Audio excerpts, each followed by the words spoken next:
extraterrestrial beings Okay. that also have genes like you and me. You follow? All right, so I hope that clears that up. Please keep sending your questions in. Okay, this next question is from a brother, calls himself Cobino Ray. And he asks, when do we calculate our Nuwaupian year? From which point? Is it June 26th of 45, or June 26th of 70, or June 26th of 2000? Can you ask that for me one more time? I'm sorry. Okay, the question is coming from a person named Cobino Ray. And they said, when do we calculate our Nuwaupian year? From which point? Is it June 26th of 1945, June 26th of 1970, or June 26th of 2000?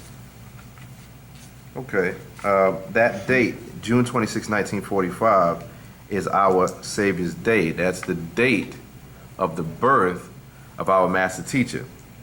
So therefore, that is that point in which our calendar starts, because we count it from the birth of our master teacher, our pharaoh, our chief. So it begins there. Okay. So every year we have what we call Savior's Day or Savior's Week, where we celebrate, and that comes from what's also known as the Zed Festival. Now, he started doing it as the Zed Festival in 1969 when he was first inscribing the writings of the sacred records or the sacred records of Atum Re, or the sacred records behind the Nine Ball, excuse me, on up to 1997. So that was when that began as far as that Zed Festival. And that Zed Festival was an ancient ritual for all pharaohs. And what they would do, they would go through a series of events that showed their capability to still rule as a pharaoh. Okay. You follow? So every June 26th in the week thereof, we actually had a celebration, and we have a celebration. So we have multiple celebrations for that. Just like we actually have a ball coming up here on March 8th. We have the ball coming up, and that's also a celebration of our master, but it's also a celebration of our culture and our way. And so definitely anybody who's interested, you definitely want to make sure that you check out WUNW online. So you can check that out to go ahead and get your tickets and everything so that you'll be able to celebrate our culture and our master teacher with us. All right. So yeah, so on the 8th, That's next Saturday. So definitely get your tickets faster. Now, the simple answer is it's June 26, 1945. Okay. If you have any further questions on that, please definitely, hit us back with it. All right. All right. The same brother. Now let me make sure I say this too. Now, if he's asking the question if you're asking that question based on us saying hereafter takes us into another place, because when we say hereafter begins after the rule of the Kakasu was up in 2000. Okay. So we started saying hereafter after that point, because we're here after that 6,000 year rule was up. But the starting date of our calendar still is at that point of June 26, 1945. And if I'm not mistaken, please refer to, if you have our language book, the old one, the teacher's guide. It goes into time in there, as well as when we go into our the black book, when you look into the calendar at the back. Yeah, the Wu-nuwaup calendar in the time book, the book of time. Okay, I remember that. Yeah. So that gives all the information about that starting date, and that's where that information is coming from. I don't have that book of time on hand right now, or that teacher's guide. All right. Okay. All right. The brother Cobino Ray also asked, he said, he's referring to the book Odom and Thorim. He says, does the Odom and Thorim book refer to Sumerian or Egyptian doctrine?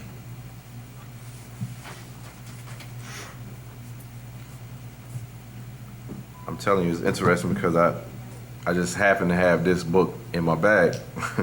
So yeah, so that made me, that was interesting. But ask it one more time so I make sure I hear everything correctly. Okay, he wants to know, it says, does the Odom and Thorim book refer to Sumerian or Egyptian doctrine? Okay. Inside of the Urim and Thummim book,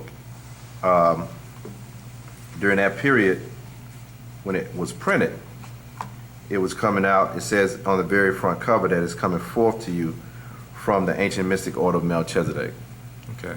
or Malachizedek, which lets us know it was a period in our time where we, where we receive, or when we receive this particular book, right? It refers to many doctrines in here, because it talks about the whole runes and where they come from and everything. But within it, you see the Anunnaki mentioned, but you also see Natharu mentioned, and you see the Egyptians mentioned. Like here on page 8, it says in the second paragraph on page 8 of the book of Urim and Thummim of the High Priest, it says, "It's difficult for us to imagine the immense powers bestowed on the few who became skilled in the use of symbolic meanings or glyphs to convey thought. Take, for example, the Mizraimites or Egyptians, who were highly skilled in the form of picture writing called hieroglyphics. The Mizraimites, Egyptians, used this form of art to record important events occurring during their time period. Thus, runes existed in the ancient Mizraimites or Egyptian culture long before any of these European cultures got a hold of it and distorted it. Bear in mind that hieroglyphics is not an alphabetic or alphabet script." So on page 8, it shows you that it's referring to Egyptian doctrine as well here. But then when you go and you look at, what's this, page 9, towards the bottom of this particular verse, it says that it was also used to call upon the Anunnaki. And it could also be used to summon the jinn or the devils or demons. So within that, you see that both of those cultures or doctrines are referred to within this book. So if your question is what's being referred to within this book, Egyptian or Sumerian, both are being referred to within this book. But to make it clear, as our master teacher explained, the glyphs that he was receiving at this time is Wu-nuwaupic script. So ultimately, at the end of the day, the doctrine in and of itself is Wu-nuwaupian doctrine. You follow? Okay. So that's Wu-nuwaup. All right. I have a question for my brother. Calls himself Sweet Daddy. Say that one more time. Sweet Daddy. Okay, cool. And Sweet Daddy asked, he said, he's referring to actual fact number 18. He said I'm listening, I'm sorry. on page 9 of the tone sound DNA molecule, he said, he wants to know what is quartz and its geometric pattern have to do with the shape of the pyramids. He said he read the book? Yeah, he wants to know. He said on page 9, he said, what's quartz and its geometric pattern have to do with the shape of the pyramid? Okay. Okay, on page 9. Yeah, he said, what does this mean? He said verse 42 to 47. 42 to 47, okay. Let's read from 42 to 47. I appreciate that reference as well. Okay. 42 says, "The great and notable central pyramid of Khafre in Ptah-me-re, or Ptah-me-re, Tamare, is and was a massive communication device, a ritualized, internally esoteric and spiritual affirmation to your information from Sahu, Orion, and Sabjetu, or Saptetu, Sirius, or other worlds. By way of its shape and relation to quartz and sound waves created by Pamir, quartz grows in a particular geometric pattern, as do all crystals. In this instance, though, quartz grows in the form of a triangle or pyramid with an angle of 51.43 degrees, the same as the outer walls of Pechabur Mir, the Great Pyramid. The interlattice angle of a crystal is related to the basal angle. The basal angle is half of the angle of the tip of the crystal. The interlattice angle of quartz is 90 degrees minus the basal angle, which is 38 degrees. Therefore, the interlattice angle is 52 degrees. This is also the angle of the Cheops, or Khufu, pyramid. We, ancient Pa-me-reu, or Tamareans, match the angles of this great communicating crystal. This very angle is a natural angle that can be created with the use of a circle and a plumb line. This was the method we ancient architects of sacred geometrical buildings used to square the circle, and it produced an almost 52-degree angle. Right? All right. The master teachers explained to us that the quartz crystal in and of itself is a quantum converter. It converts energy. Right? Okay. So when they actually built the particular mirror, they built it using quartz as well, but then they built the whole of it to reach a certain angle, which goes to the natural angle of quartz. Okay. And it having that ability to do what it does, converting that energy, right? Mm-hmm. Then it becomes in itself just like a large quartz crystal itself. So that means it's magnified the ability that the quartz has itself. Okay. So as a master, it's almost like when you go into, you can speak, right? Yeah. And inside of this room, you may not hear echo, but when you go into a room that's shaped a little different, you can send that out. You send the same voice out, and now it's been quantified in a way to where you're hearing it keep coming back and everything else. Okay. It's been quantified. It's been magnified. All right. So that's exactly what is happening there. It's a communicating device, just like when you have your cell phone. It has quartz crystal in there for you to be able to communicate. Okay. So therefore, our ancestors already knew the science of utilizing the quartz for communicating purposes. And So they just therefore, copy it now. when the mirror was being built, it was being built with that natural angle of the quartz so that we'd be able to communicate with our ancestors from there as well, being a communicating device. Okay. It also had, I remember there was a letter that was received by one of our brothers from our master teacher that explained that it also had to do with changing the atmosphere around it, because all of the sand in and of itself was being converted, because this place wasn't always desert. Okay. So therefore, its energy impacted the atmosphere around it as well. All right. You follow? So that's the relationship to quartz and the angle that particular mirror was built at. It's kind of funny you said how, because It's almost like taking a small crystal Uh-huh. and then enlarging it. And so if this small crystal has the ability to quantify energy, imagine when you make it larger. Yeah. Then that magnifies the amount of energy that you can quantify. Mm. So that's the relation. That's the science that our ancestors utilized. It's funny you say that. You know, the brother is the brother who created the cell phone. One of the ancestors was talking through him. You know, they try to say a white guy did it, but Remember what our master teacher taught us? He's always taught us that everything that has happened within our genes is still in there. So all the things that we've ever done is still within your genes. Genetic It's just memory. it's there. It just has to be unlocked. And the master always explained, since way back in the days, he explained that these books have magic in them. You know, he was explaining, he said these books have magic, and he said, this isn't so, I'm not teaching you something that you don't already know. Everything that I'm giving you is a remembering tool to help you to remember that which you have forgotten. Because remember, that spell that we've been up under for the last 6,000 years is not only a spell of just sleep, but it's also a spell of amnesia. We've forgotten who we were. We've forgotten who we are. So Wu-nuwaup is here to unlock that which is already within us. So that's a good point as far as that brother having the ability to be able to do that. yeah. Okay. And he has another question. He asked, in the same book, you said about verse 39, he says, "Does verse 39, and it's referring to, quote, the Pt.2 are affected by 11 one-year cycles. You see it in Isfats, or the upsurge of evil and disharmony." He said, always following the solar flares of Pt. He wants to know, I guess you could break that verse down or something like that. I don't understand the question though. That was the question. He said, does verse 39, he's talking about how they are affected. I have to go look at the question again, Yeah. because I have it up on the 'Cause computer. I don't have a clear understanding of the question. Okay, well, I'll just pass. Because Somebody when you else- said that, you was like, okay, it's got this, and I was like, yeah, I see I have that. to go see the rest of the question. Okay. But- All right. Any more questions? How's everybody? It's good to see everybody smiling faces. Good to see y'all back. So we had, we missed a couple of, got a lot going on. We preparing for this ball, man. No questions? Nobody? Nobody read anything this week? Anybody read any books this week? Heard anything good? Oh, let me say this. Nigeria. Anybody know about Nigeria and their car manufacturing? It's a company called IVM.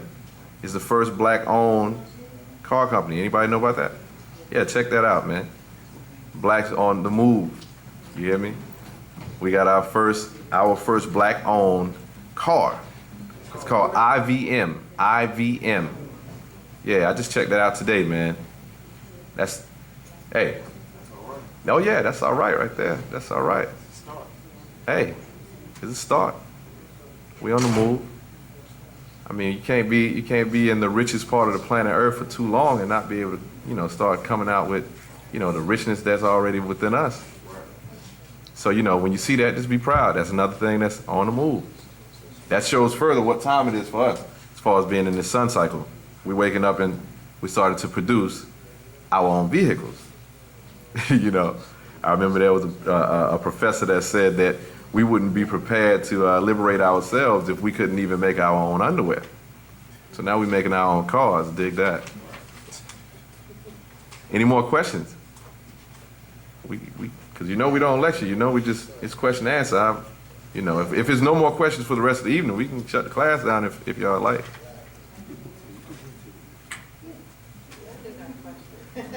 Don't be scared. You can come up.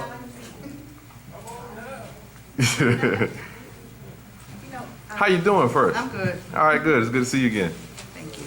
I was wondering, when my sister was wondering, like when she sleeps for the past 2 months now, she sleeps and it feels like somebody's like holding her down, and she can't get up, and she just wanted to know what could that be? Like, what is that? Like, what? The old head say that's the witch riding you, Yeah. Our master teacher explained. He gave us a very simple explanation for that, if you want to say a simple explanation, because I've had that experience myself. But he explained that when you're sleeping, right, as you're asleep, it's only your physical body that's there in that one spot, but you actually have the parts of your body. You have your spirit and your soul, right? So many times what will happen is you'll actually be leaving out of your body while you're asleep. And what happens is the seats that you have in your body, we call idle shat. You have other people who call them chakras, things of that nature. We're talking about seats of energy. What happens is when you're about to wake up, sometimes when you're coming back to lining up with that body, those seats of energy may not be lined up all the way yet. So therefore you can't just move your body and get up like you want. But then because we've already heard these elders say the things like, oh, it's a witch riding you and all of this, and you get scared, you get tensed up. The master teacher said at that point, you have to relax and then just allow yourself to go ahead and line back up. And then you'll be, because your sister, she can move right now? Yeah. Yeah, so obviously the witch didn't ride her too long, see? Because it been going on, she said, for 2 months now. Yeah, that happened to me. I was scared to death. Yeah, that's I what called my she dad. is. I was like, pray for me, what I'm saying? But then the master explained it, and it's been made a lot simpler. Like they say, how people say sleep is the cousin or the sister to death? He said you're not always just being right there in your body. Just like if you die, you leave that physical body too. When you're sleeping, you can leave your body as well. You follow? Right. I had another question too. What are them things called? But did that satisfy your question? Yeah, it did. Okay. I kind of knew that a little. I just wanted to get a Okay, better and we can understanding. refer to, I don't have my holy tablets here, but the master teacher has it inside of the holy tablets. And there's a diagram literally there where he shows it. I mean, when you come back on the next class, then we can make sure that we have it on hand. I don't remember the page. I'm sorry. Okay. But you said you had that second question. Yeah, I did. Was that another one of your sister's questions? She had so many, and I forgot the little paper at home. I was just texting her. She didn't text me back yet. So you've been telling a lot about us? Yes. Yeah. She's in Pennsylvania, so that's why she's not here Okay. today. But yeah, there's another question. It's gonna come soon. It'll come back. Yeah. Okay. All right. Thank you.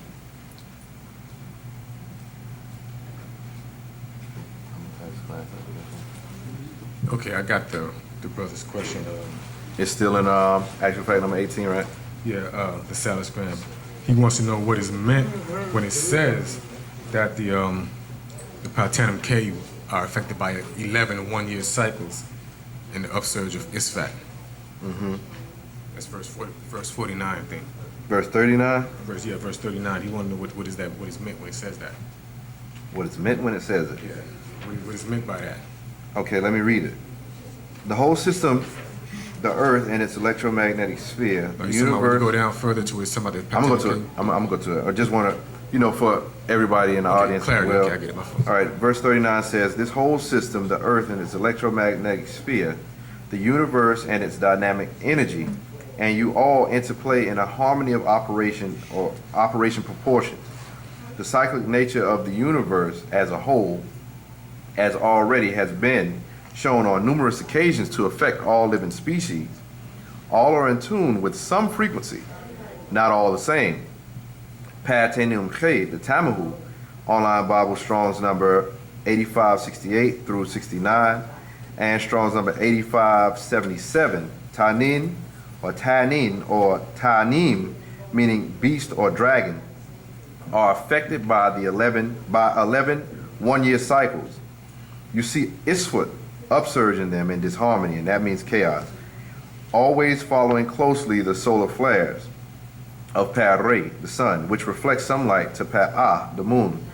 It's linked to the electrical part of humans of all races, to each its own, linked to their nervous system, while each has their own music and movement, linked to a network of nerves that send signals to and from the brain, and it is the brain and that is the cognitive functional part of the body. It is the brain that accesses the conscious, the subconscious, and even goes on to create the unconscious."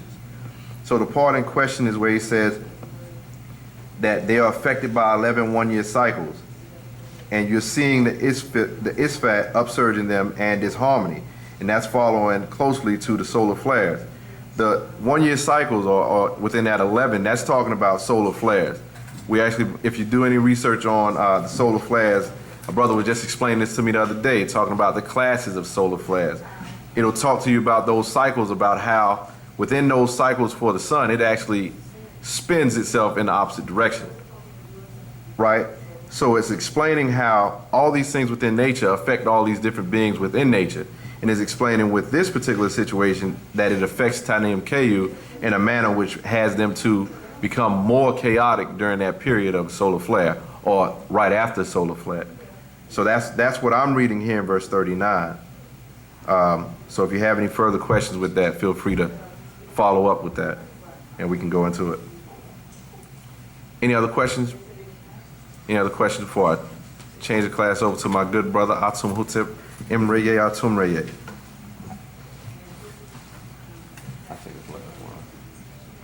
I want to know, like, who is this knowledge for? Is it just us, or who is this? Who else does this affect?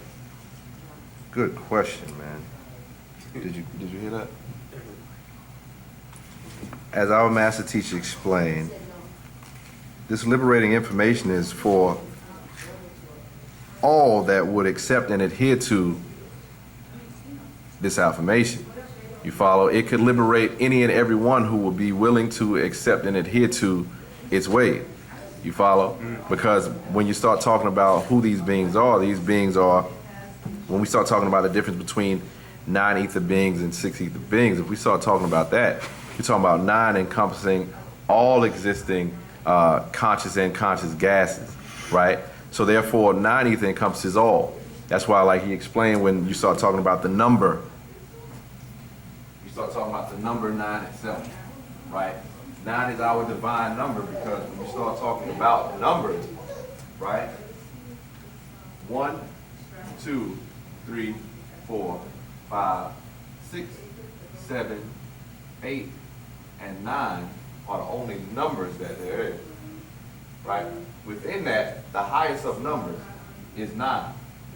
And it has a special thing that it does that no other number does. It always comes back to itself, right? So like if you say 9 times 1, that's 9.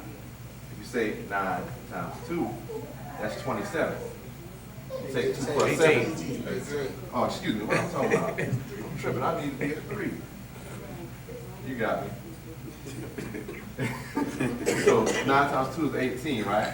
With that, 1 plus 8 is 9. Yeah, and 2 then plus 36 7 is 9, right. You know what I'm saying? And we'll go 25, further 9. down. No matter, try it against any number, right? And no matter what number you try it against, it's going to always come back to itself. No other number does that, which is another property showing its divinity in and of itself. But to your point, that 9 science, which is Wu-nuwaup, This is the science of science and the science in science. We call this nine science. We call our original way of thinking nine mind. It can liberate any and all who would accept and adhere to it. But then the master explained that only the intelligenetic amongst us would be able to do such. So it would have to be within your genes and you would have to be able to accept it. So he explained when it comes down to liberation, even some Caucasoids would be able to liberate themselves. But they would have to accept they would have to accept who and what they are, one. Then they would have to adhere to sound right reason. Can you further explain that as when you say who and what they are? Okay, good to go. Our master teachers also explained that our doctrine is a genetic doctrine. He's helped us to understand further that you are in existence because of those that came before you. And the spirits of those particular beings that came before you exist within you as well as energy, because energy cannot be destroyed, right? It can only change form, right? So there are beings on this planet who are more closely related to beasts on this planet than you are, because they have the same genetic link and trait as many other beasts on this planet. For instance, all mammals on the planet have fur. All mammals on the planet have fur, right? Mm-hmm. Okay. So fur is flanked, right? You get dogs have fur, bears have fur, all those other animals have fur. Then when you start talking about the woolly-haired Negroids on the planet, we don't have fur. We're the only ones who have what we say in our language is barbar. And this is actually hair, what we have. No other beings on this planet have that, right? So when we start saying things like we're talking about the beast man, we're talking about a man who is also he's mankind. He's a beast man. He's got those same genetic traits as them, right? Now, when I was in the Marine Corps, I knew a guy who actually had a tail as well. You know, a white guy. And you don't have to believe us. Go and check it out. Look on the internet, whatever you have to do, so that you can see that these beings also grow tails. And that shows their genetic link to these beings. Don't believe me? Check out Romulus and Remus. You go over and you see in Italy how they have a statue of these two twin boys who have, they are actually suckling off of the teats of a jackal dog, right? And this is how their story goes. That's why they say when you're talking about the dog and everything, that's man's best friend and everything else.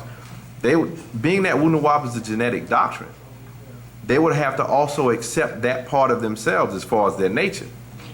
And they would have to be able to overcome their own lower nature. Just like us. We're here on this planet, and we've been mixed up with a lot of different beings as well.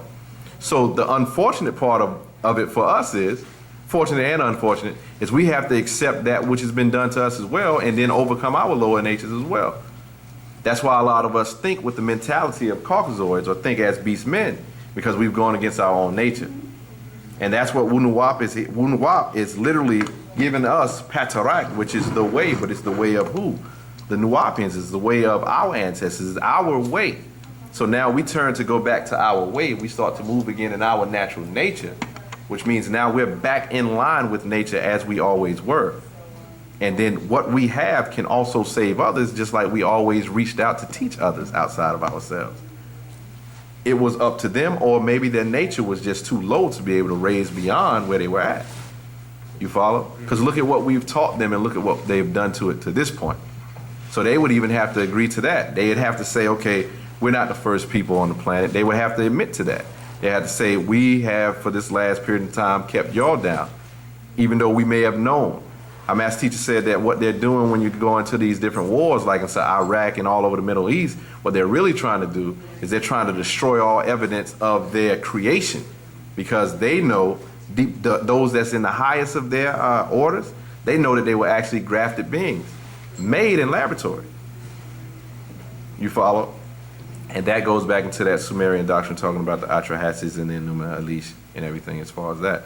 But does that satisfy your question? Yeah. Okay. All right. So with that, I'm going to go ahead and pass the class over to my good brother Atum Hotep Emreye Atum Reye.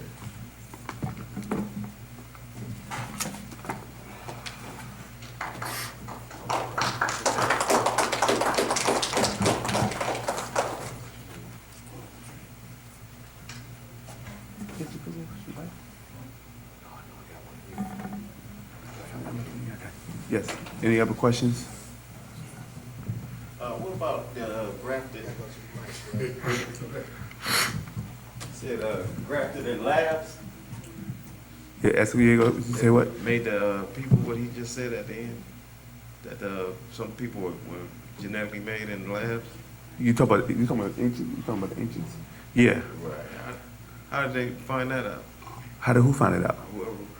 What happened is that you have a scholar by the name of Zachariah Stitchin, who went to Mesopotamia, or what you call modern day Iraq. Iraq, older name was Aruk, right? And what happened is when he translated these tablets, it was talking about experiments being done by these Anunnaki on how they was grafting human beings. They were called Wu-nuwaupu. You know what I'm saying? The Egyptians were doing it first.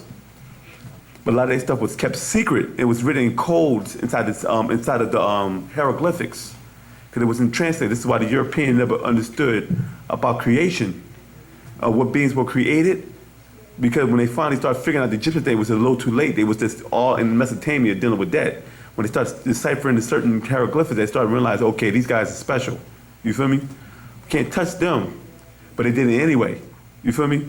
But these beings were talking about Shimti, you know, a place that which they called a laboratory where Ninti was actually conducting experiments on Homo erectus, which are known as the ancient Hindus back then, or the Dravao, or Dravidians. You feel me? This is why they was always associated with a being called Hanunam, which is the monkey king or warrior of India. You feel me? In China, they call it the monkey king. You feel me? And this is why when you say the word monkey, the short word for monkey is what? Monk. Then that has to do with the monkey, and when you deal with the beings that were from the water, they call them what? Nuns, or Nun, which came out of ancient Tamaray. So they're showing you how these different titles that you were using, religious titles, were actually going to ancient terms. You feel what I'm saying?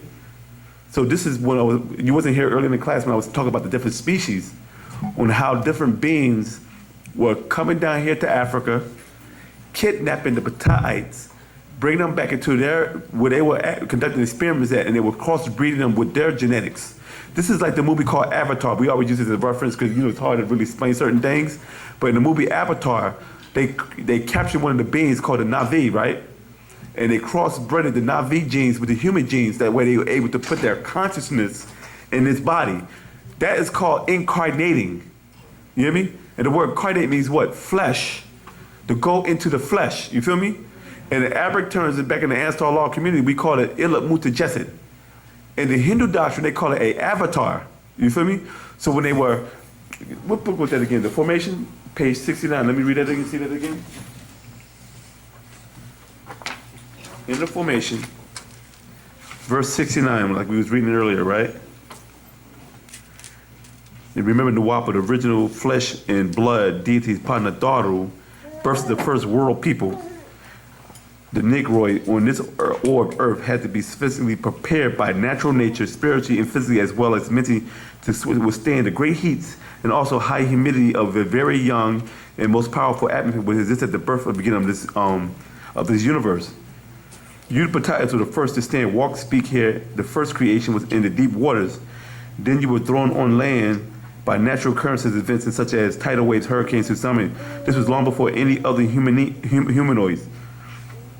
So, what part was it when I'm reading when it says incarnated beings? Yeah, bring it up to me. I'll get back to it. But anyway, these beings were incarnate in these new bodies.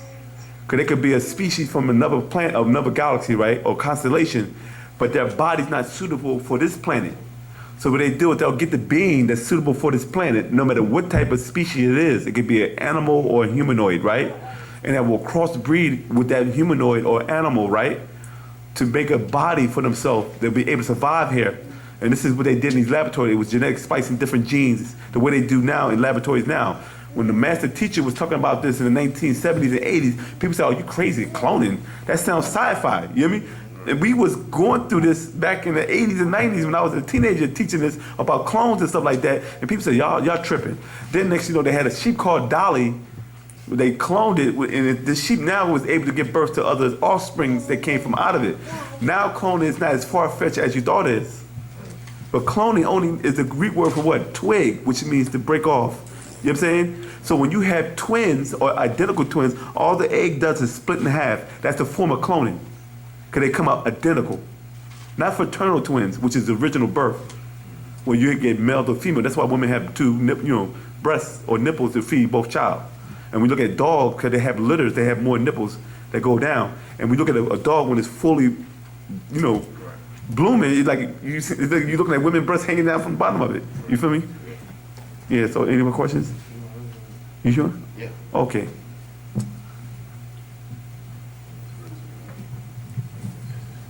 Yeah, I got you. Yes. Could you just further explain who the is it Anunnaki? How Yeah. you pronounce it? Who is that? What is that? Okay. In your Bible, in your Quran, they refer to these Anunnaki as angelic beings. In the Quran, it was called the Malakat. You know what I'm saying? So what happened is, over time, when they was translating ancient stories, because they were so quick on covering up the lies of translating, they didn't spend the time to say, let me just analyze before I translate. So when you say angels, the first thing in your mind is a little guy with wings, with a robe on, butt naked. You feel me? And what happened is a lot of people thought these angels are so spiritual, they could walk the walls and all this. These were really talking about physical beings. Because when you look at the book of Numbers, right? I think it was the chapter, when you get a chance to put that online, it's Balaam. I'm going to give it to you later on. When Balaam was going to warn, he was told by God to warn the Israelites, to stop something that what he was doing. He was on the donkey and he decided, I'm not going. But the donkey saw an angel in the road. But Balaam didn't see the donkey because it was invisible to his eyes. But the donkey saw him. And they say he was in the road with a white robe on, with a sword in his hand. Now we said that we were taught that angels are spiritual spirits and they're unseen. You can't see them, they mystical, right? But this guy has a sword in his hand. Now in order to have a sword, right, you have to have a what? Yes, a hand, you're right. But who made the sword?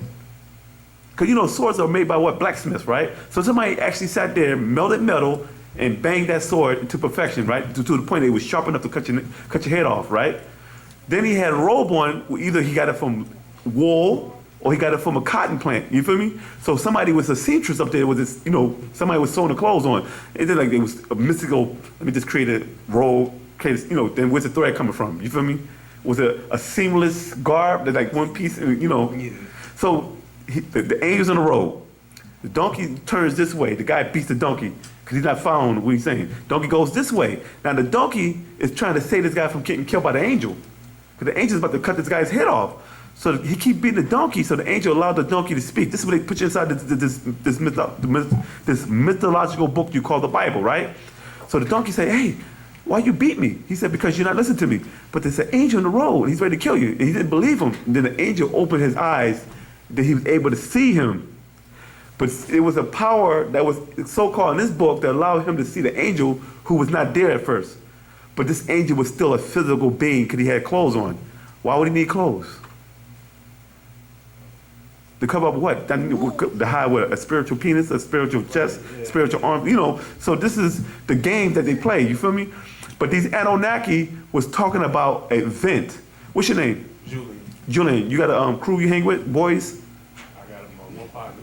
Huh? I got like one friend. Okay, how many friends you had before? A couple of friends, right? You got family members, right? That's your crew, right? And you said, let's go over to the mall and hang out. I'll be there in a minute. But you sent them over there.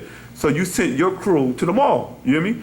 In ancient times, there was a being called Anu that was over the God called, the Dracos, right? He sent his star fleet to Earth. Now they was Puerto Ricans, they were Mexicans, Africans, Chinese, Koreans. There was an extra group, right? But they were all your crew, right? But in ancient times, this being had a different federation of extraterrestrials.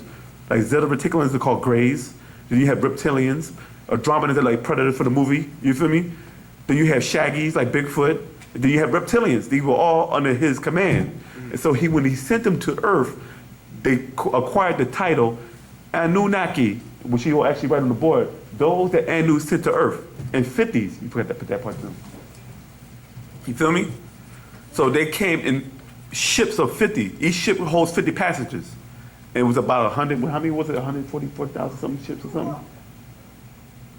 It was so many, a certain amount of ships that they equal to 144 people, right? Mm-hmm. This is where you get the 144,000 in the book of Revelations. You know what I'm saying? So these Anunnaki came here and they caused a havoc here on Earth. This is where, like he was asking earlier about the different species. these different species came here without permission because the original ancestors of the Egyptians had quarantined this planet. They came here and interfered with the natural ecology and the natural mixture of the beings on this planet Earth. And it offshooted nature. This is why you have so many different people fighting each other because they don't got love for you. I just don't like you. I don't know you. You ever meet somebody like, I just don't like you? Yeah. It's something about you because it's a species thing. Even the guy might save your life, I still don't like you. You hear me? That guy saved my life, but I hate you. You hear me? So this, so this is the mentality of dealing with different species happen. This is why a lot of us have a hard time coming together because we don't understand who we are. Because once you understand who you are, then the thing called I have to respect you because this is what you do normally. I can't sit there and say, well, what you're doing is wrong. I don't like what you do. But I can't tell you to change yourself because that's how you naturally conduct your life. Not stuff that you do that's destructive that you learn from somebody else. Some people have natural natures, you feel me? But once you respect that person's natural nature and they respect your natural nature, then it's harmony and unity. Because we don't know who we are, people are coming together in the name of religions. You have all type of ethnic groups in Christianity. Where we at? You know what I'm saying? We got all type of ethnic groups in Islam and Judaism, right? But people never ask the question: is that are these people harmoniously, genetically together because they have different genetics? So you wonder why you have a serial killer in your church, and he goes around killing people. Like, well, this guy wasn't even supposed to be here. Should have sent him to India. You feel what I'm saying? So this is the Anunnaki. These beings were different beings that came under. It was a star federation. You feel what I'm saying? Are you familiar with the Anunnaki? This is your first time hearing about it. Yeah. And when you go do some research online, we have books also in the back that also goes. It's called "The Age of Adamite Past." It's a Patarak, in the dimensional shift, and what was the other one? So Wu-nuwaupu, Flood. and Atlantis, where it actually explains who the Anunnaki are. These are equivalent to your angelic beings of the Bible and the Quran. You feel me? Yeah. Yeah. And which page? Where was he at? Summer to see it. Where?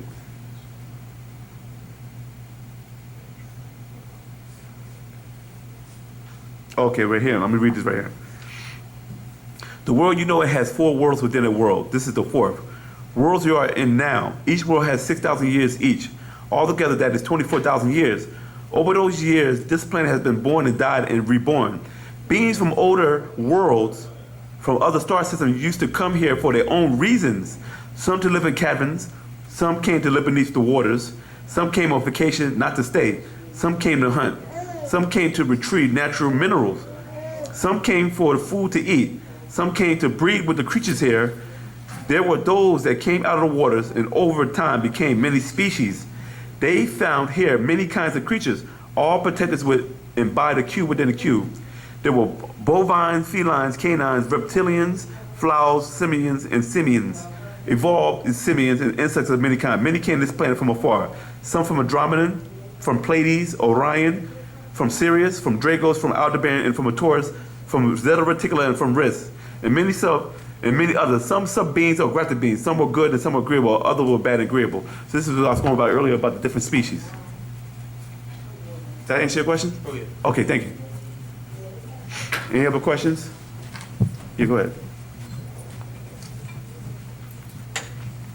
Hi, Tap. Hi, Tetley Tet. As far as chanting,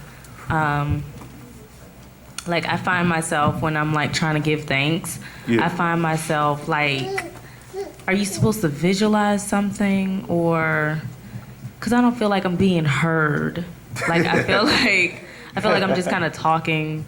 What to happened is myself. you got to get yourself out of the concept of, God, I'm praying to you. Can I get something back? The concept of what we call prayer ain't the same as what they're doing. See, when they're doing, they personalize, they're looking for a mystical being. Mm-hmm. That's not us. You are connecting with your ancestors, which is your grandmother that passed. Yeah. That is your visualization. And also, if you notice that a lot of the chants that we use, right, in this day and time, are used to free our master teacher. You feel me? So when certain chants that you chant, you visualize the master teacher free. Because this is what will set off you know, the emotion, what we do to get our master teacher free with love and unity, and we chant and we vibrate on that frequency. But when you're chanting and you're trying to, it's not worship, it's respect or reference to your grandmother. Because what happened is, like our master teacher said, when you link in with your grandmother, she links you into with the other Nadaru. You feel me? We got to get out of the Allah thing. Alif Lam Lam, Alif Ha, which is with Muslim worship. They don't even worship, they worship nothing, but they actually worship alphabets. Christians worship Yahweh, and Christians worship a physical man named Jesus. So when they visualize, they actually give an energy to a being that they call a Leviathan or a sex force, and this is why the Caucasian is able to empower his magic. Feel me? Now we're dealing with our magic, which is the ancient Tamarind Hika or black magic that we vibrate on. You feel me? So in order for you to do what you got to do to make a connection with your ancestors, you had to tie in someone on your matriarch side, like a grandmother or a great mother who passed to the other side, because they will help you. Like I was reading earlier about the 4 worlds within a world, you're dealing with the 4 dimensions. You feel me? Yeah. Or dimensional levels, but it's in the same place at the same time, but vibrating harmoniously on different frequencies and vibrations. So I can visualize myself speaking to my great grandmother. Yeah, you can actually speak to them. You can, but you And visualize can I your call her? grandmother. I can. Because this is how you make the connection. And this is why the master teacher has stressed learn Wu-nuwaupu, right? You hear me? Because what happened is the other beings can actually shapeshift and manifest and look like your grandmother, right? And deceive you because you're still speaking English. In the book called Power of the Language, right? It goes into detail how when you vibrate on your frequency and your tone, they can't come on that frequency, you hear me? Yeah. Because they can't vibrate on that frequency or that tone. This is why it's always been a concentrated effort to have you speaking English first. Then when you go to school, they say, what language do you want? It's always French and Spanish. That's still their tone. They make it sure, though. There's no Hebrew, there's no Arabic, there's no Yoruba, no nothing, right? You're not going to speak no other language, but we want you to speak. And as long as you're speaking on our tones, these beings can come to you and they can have a nice, peaceful, and delightful conversation with you to the point it brings you to tears. I love you, Granny. Now go kill that dude. You hear me? Yeah. And this is this is how people become psychotic. Because I hear voices, and God told me to burn the Pope and shoot the Pope because he's the Antichrist. And this is what happens.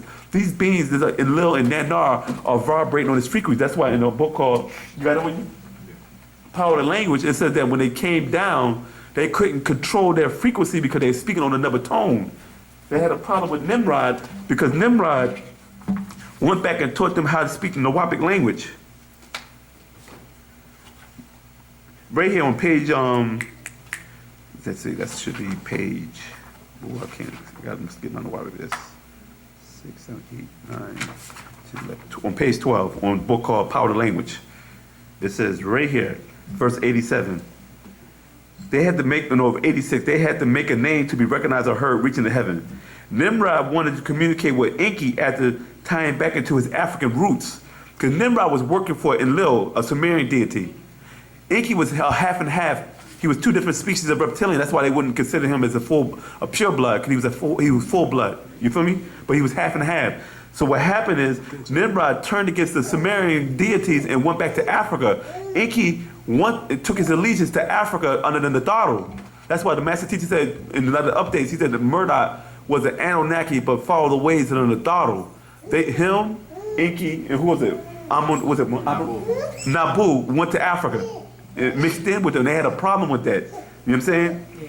Enlil did not like the idea of losing control of the people, yet it was worse that his land, Mesopotamia, not the whole earth, had change of tones. Nimrod brought Wu-nuwaupu to the land of Shinar, to Mesopotamia, an area under the rule of Enlil and his sons. While Africa was Enki's domain, the Nawapic tone. Once Nimrod migrated to his ancient home of Kish or Cush, his father, he brought the tones of his tongue back to this land. They decided to build this tower, which was like an antenna to be heard, which tied back to the Shams that were making a name for themselves with this tower to broadcast to the heavens so they would be heard by Enki, or else, as the Bible says, we will be separated into others by Enlil. This is what the Tower of Babel was about. Because they couldn't control them no more, they had to go down and confound their languages. Now you can't think outside of person, places, or things because you're not speaking your natural languages. This is why the master teacher has the format.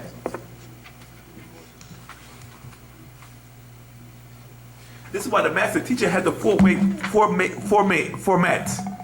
The Nuwaupian doctrine in English for you. This is why when you keep asking questions, you can't get past the English because it's so much that he can only translate in the English language.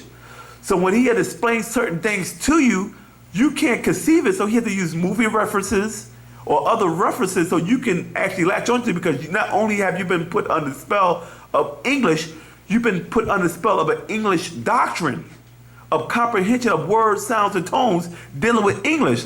So when I say atoms or atoms, that's the first thing you think is whatever definition or program or television program of what an atom is in your mind.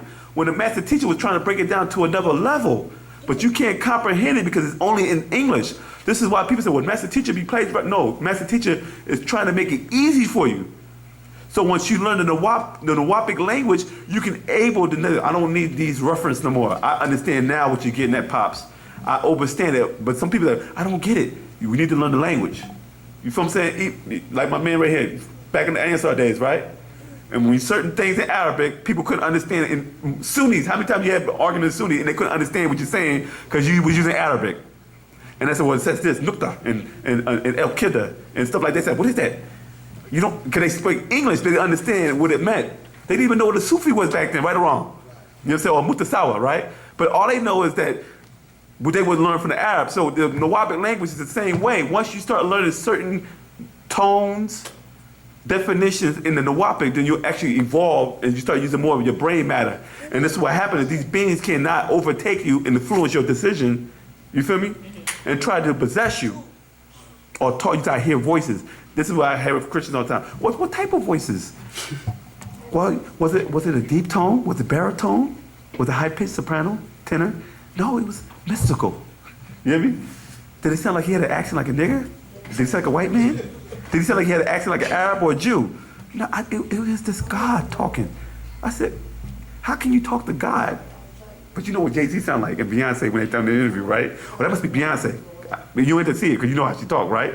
But when it comes to God, and this is supposed to be the most important person in your life, you can't remember his tone. You feel me? This is show. And then why would he speak in English?